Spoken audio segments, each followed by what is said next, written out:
Hai guys, Assalamualaikum. Selamat datang ke SRTV. Belum lagi reda pun kehangatan kemasukan satu pemain baru yang baru saja join Sabah FC iaitu Farhan Roslan Messi Malaysia. Okey, kita dikaitkan lagi dengan satu pemain import baru iaitu seperti yang pun sini Jose Embalo yang merupakan dikatakan rumours target terbaru Sabah FC untuk melengkapkan lagi atau menguatkan lagi jentera serangan Sabah. So sama ada menukarkan Neto Pessoa atau digantikan dengan Neto Pessoa, itu kita masih tak pasti lagi lah. So ini adalah tujuan video ni, kita cuba untuk mempelajari sedikit latar belakang Jose Embalo ni, dan di penghujung video ni kita akan membuat perbandingan sedikit mengenai Neto Pessoa dan juga Jose Embalo.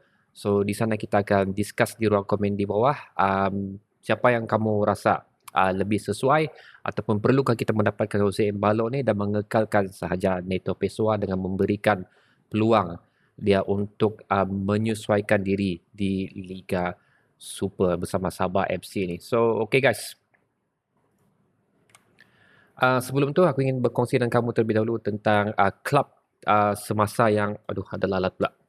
Klub semasa yang Jose Embalo tengah ikuti sekarang itu berada di Liga Armenia, Liga Utama Armenia, itu klub Alashkert. Okey, kalau betul lah sebutan aku berada, dan klub itu sekarang berada di tangga ketiga. Aku nak pasti kalau liga ni sudah habis ataupun sudah selesai, tengah bercuti sekarang, tapi inilah kedudukan terkini untuk Liga Armenia, di mana klub yang disertai oleh beliau iaitu Alashkert berada di tangga ketiga, dan selaku penyerang untuk pasukan Alashkert ni, beliau telah setakat ini menjaringkan sebanyak 7 gol sahaja. Okey, 7 gol saja berada di tangga ke-10, dan jika dibandingkan dengan pemain yang mempunyai jaringan terbanyak di Liga Armenia ni, beza dia adalah sebanyak 22 gol guys. Okey, yang berada di tangga pertama sekarang telah menjaringkan 22 gol dan Embalo menjaringkan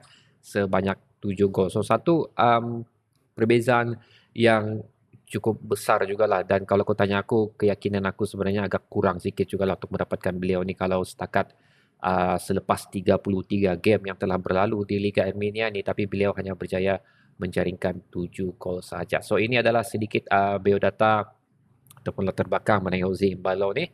So dia baru berumur 29 tahun, tidak banyak beza juga umur dia dengan Neto Pessoa, berasal dari Portugal, dan ketinggian dia agak tinggi sedikit daripada Neto Pessoa lah. Neto Pessoa 6 kaki, yang dia ni 6 kaki 2 inci, dan dia adalah merupakan pure center forward ataupun pure striker, di mana kalau dibandingkan dengan Neto Pessoa boleh bermain di beberapa posisi yang lain selain daripada striker, itu sebagai left winger. Dan seterusnya sini adalah Embalo ni telah melalui sebanyak 206 perlawanan dan telah menjaringkan sebanyak 57 gol di sepanjang kerjaya beliau, dan pernah menyertai ataupun dipilih untuk beraksi dengan pasukan kebangsaan beliau tu Junior Basau. Kalau ngam jugalah sebutan dia, dan telah mendapat 1 cap dan 2 gol. Dan klub terkini beliau adalah FC Alashkert, yang macam mana kita tengok tadi, yang berada di kedudukan ketiga tu, dan telah turun sebanyak 28 perlawanan dan telah menjaringkan 7 gol. So apa pendapat kamu tu? Kamu yakin ke enggak tu untuk dapatkan hikmat beliau ni? Harga semasa Usain Embalo ni cukup tinggi jugalah sebenarnya pada Neto Pessoa tu, sebanyak 250,000 euro bersama dengan 1.2 juta ringgit Malaysia.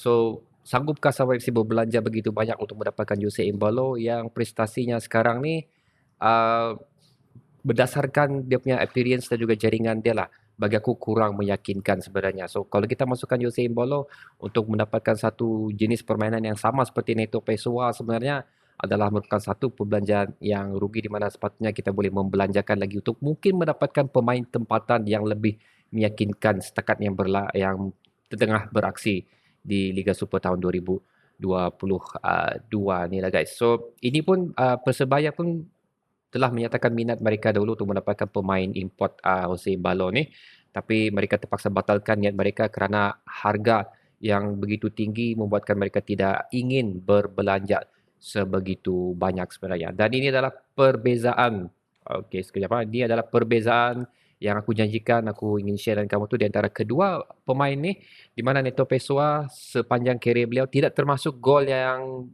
Neto Pessoa telah jaringkan bersama Sabah FC ya. Match yang telah beliau pernah turun ataupun yang sudah lakukan adalah sebanyak 158 match dan telah membuat sebanyak 50 gol, di mana pemain import yang disebut-sebut bakal menyertai Sabah FC ini telah turun sebanyak 206 match dan telah menjadikan sebanyak 57 gol sahaja. So ini adalah statistik data yang aku ingin kongsikan sama kamu, yang aku mention di awal video tadi, yang aku ingin membawa kamu untuk membuat perbincangan sama ada ini betul-betul layak untuk masuk di dalam pasukan Sabah menggantikan Neto Pessoa atau bergandingan dengan Neto Pessoa. Tapi bergandingan tu bagi aku rasa mustahil lah, pasal kita sudah kota untuk menurunkan pemain import kita sudah berada di limitation yang sepatutnya. So, okay guys, itu adalah perkongsian aku mengenai Jose Imbalo, pemain yang disebut-sebut bakal berada ataupun join Sabah FC, dan ada juga desas-desus mengatakan yang dia sudah berada di Sabah sekarang. So nak tahu sama ada untuk sign kontrak atau buat trial. So itu aku nak pastilah sama ada betul atau tidak desas-desus tu, pasal maklumat yang datang tu bukanlah daripada maklumat yang aku boleh cakap maklumat yang credibility dah boleh dipercayai lah. Itu yang aku tidak berapa mau share sangat pasal benda tu lah. So yeah guys, sehingga kita berjumpa lagi di video yang akan datang. Assalamualaikum.